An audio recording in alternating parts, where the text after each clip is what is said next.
It's now my immense pleasure to introduce Giorgio Griffa. We've quoted Giorgio many times over the last 2 days, yesterday and today. It was a great inspiration for this year's topic.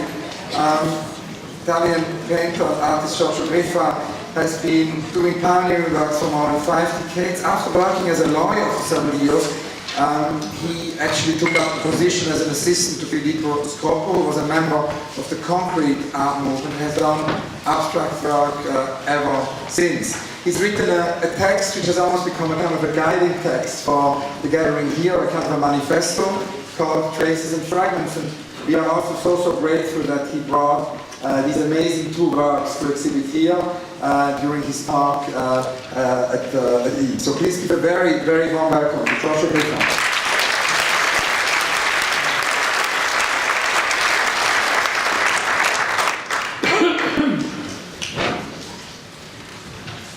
In nature, a trace may create a connection between the tangible and the intangible, the mind.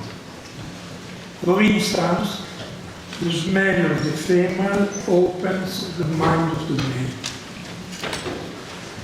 In human culture, this is a general process. Traces are part of the complex dynamics of knowledge process.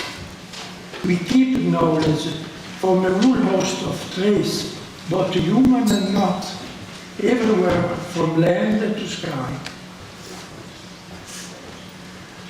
In my opinion, when man started to become conscious of himself, he fixed his attention on everybody, definitive and irremediable end, where instead, in nature, there is only a moment of continuous variation.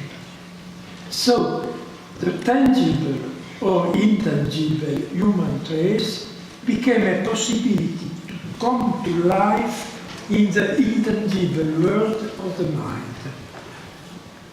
Typical human traces are signatures with date written on walls, but also photos, marks, drawings, memos, as well as the instruction to cook rice.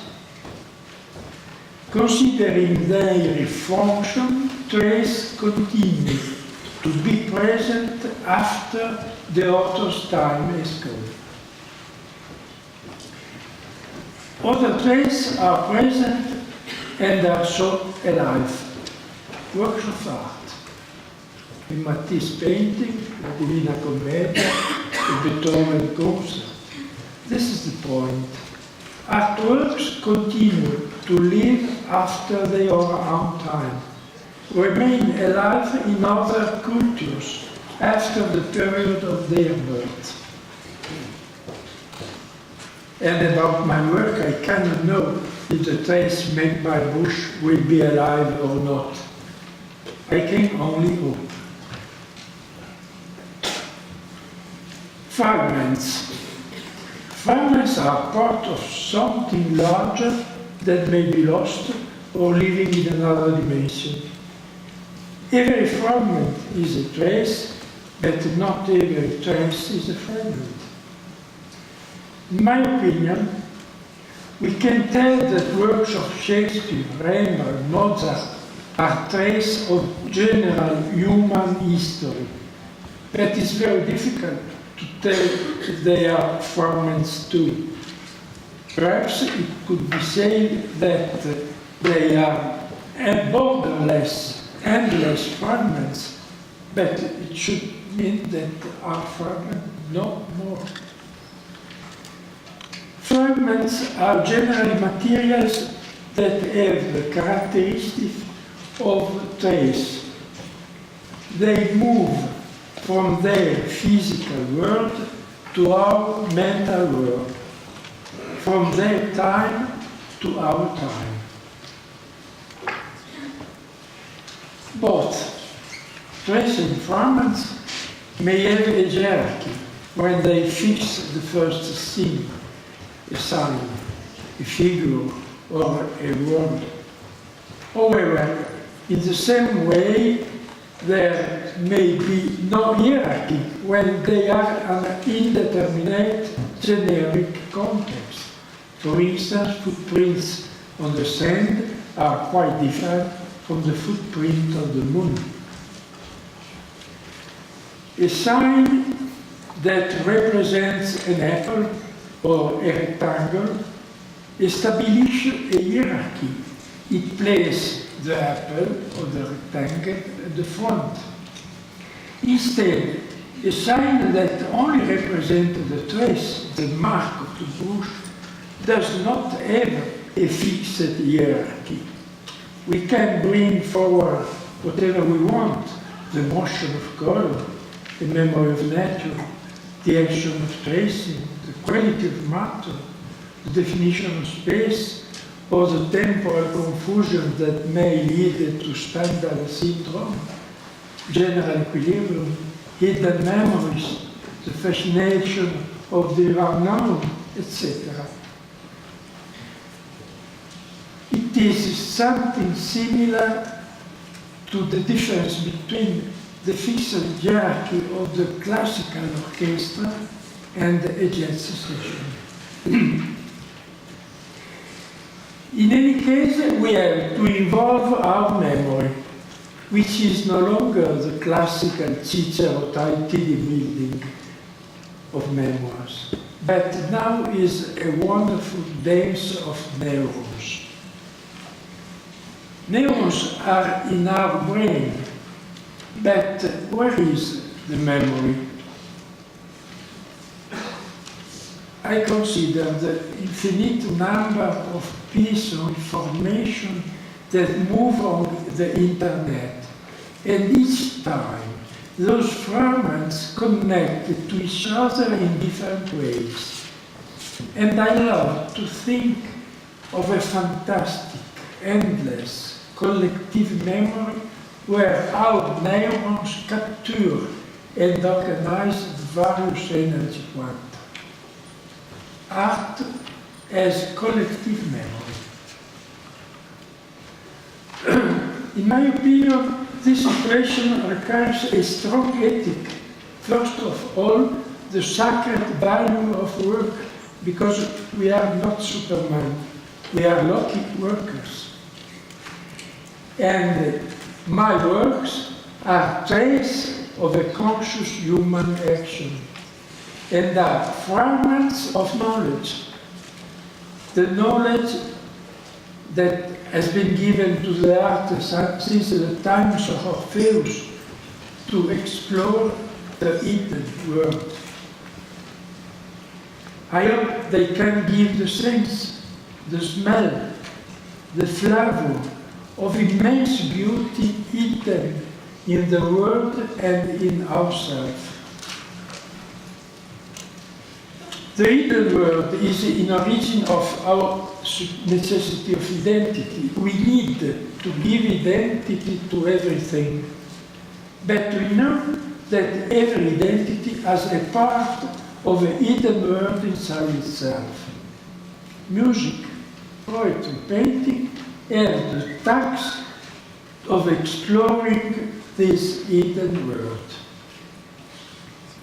Trace and fragment are not so distant because they both represent something different from their identity. Thank you.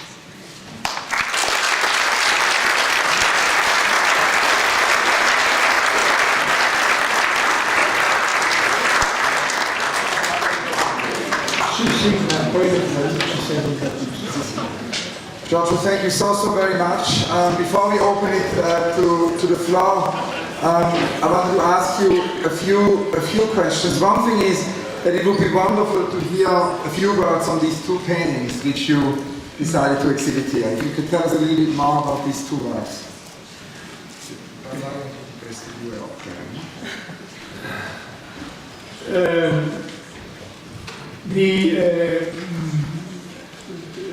L'opera in alto è degli anni 70. The first one is of 78, and that one is of last year. In any case, here the movement is vertical. In other cases, the movement is different.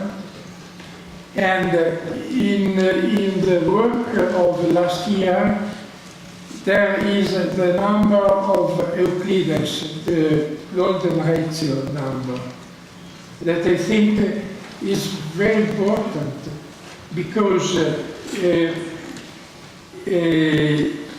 it will never finish. So, in the time, it has something similar to poetry that lives after its time, birth. And in the States, what is incredible, that this number will never finish, but this number becomes every time more little, because decimals, no? So 1/6 never will be 1/7, but in the same time it will continue without finish. So it is something, in my opinion, it is something similar of Orpheus that go in the unknown to research Eurydice.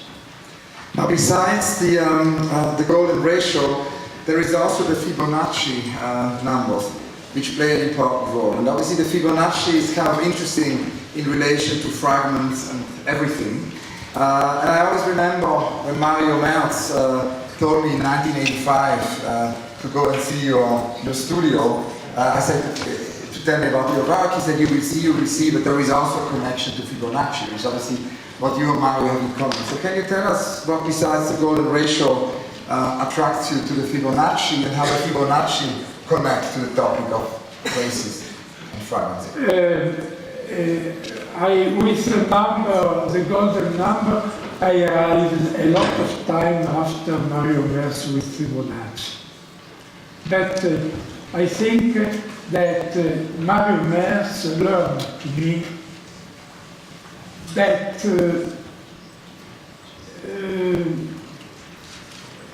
when the science finished the positivism, in which the science thinks to know everything, and in modern science the unknown come back again. There is a different way. When in the time of positivism, the art go away with the romanticism. In our time, we are more near to the time of Piero della Francesca, who was an important mathematician. So we can see that in mathematics there are qualities of poetry that are not so distant from painting, from music, from poetry.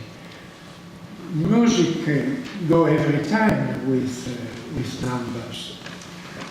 And actually, and that's the last question, the kind of same week when I met you and Mario Merz in Torino, I then went on to Rome and I met Cy Twombly, and Cy Twombly said, you know, how urgent it is, for exactly the reason you mentioned, that we connect art and painting again more to poetry. And it's important to acknowledge, I think, your relationship to poetry, because it has continued to influence your work. It's not only mathematics, it's also poetry. You have named in our previous conversations key influences from Ezra Pound's cantos, from Allen Ginsberg, but also from Italo Calvino.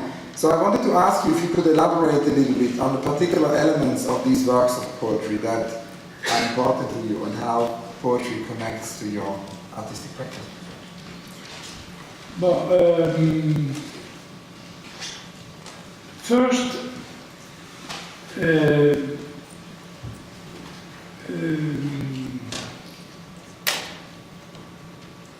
I think that domination time in which the man was dominating the nature, the man was going to dominate other men's people upon other peoples, is becoming too dangerous. So humanity will begin to began to research other systems of relationship with nature. First, the interaction with the intelligence of nature. You have seen yesterday the work with little nail on that work with the magnets, yeah? The magnetism. So it's a work not of domination, it's a work of interrelation with the intelligence of the nature. And we know that all nature is intelligence. We had before a living world and a world not living. Man, animals, vegetables on one side. Other side, materials. And now we know that the particle works everywhere. What is fantastic. I saw in a book of a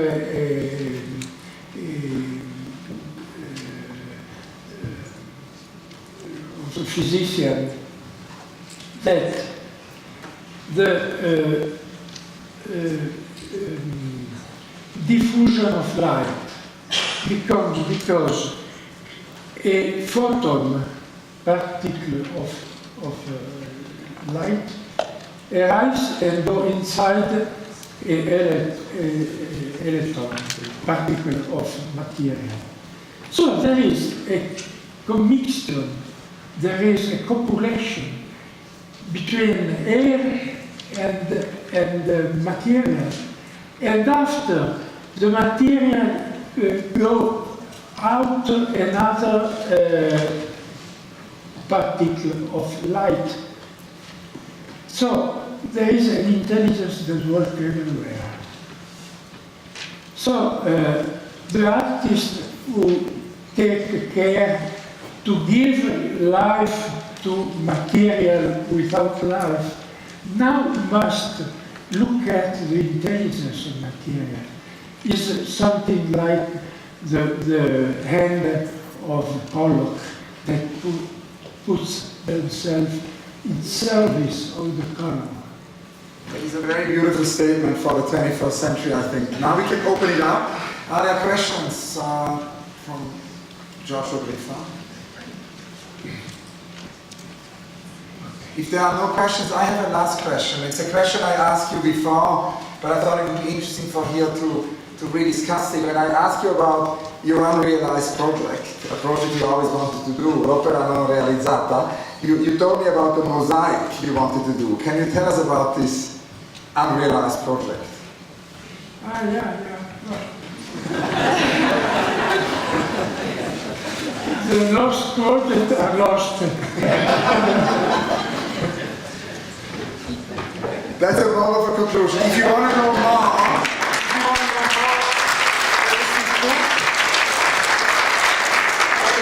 amazing book.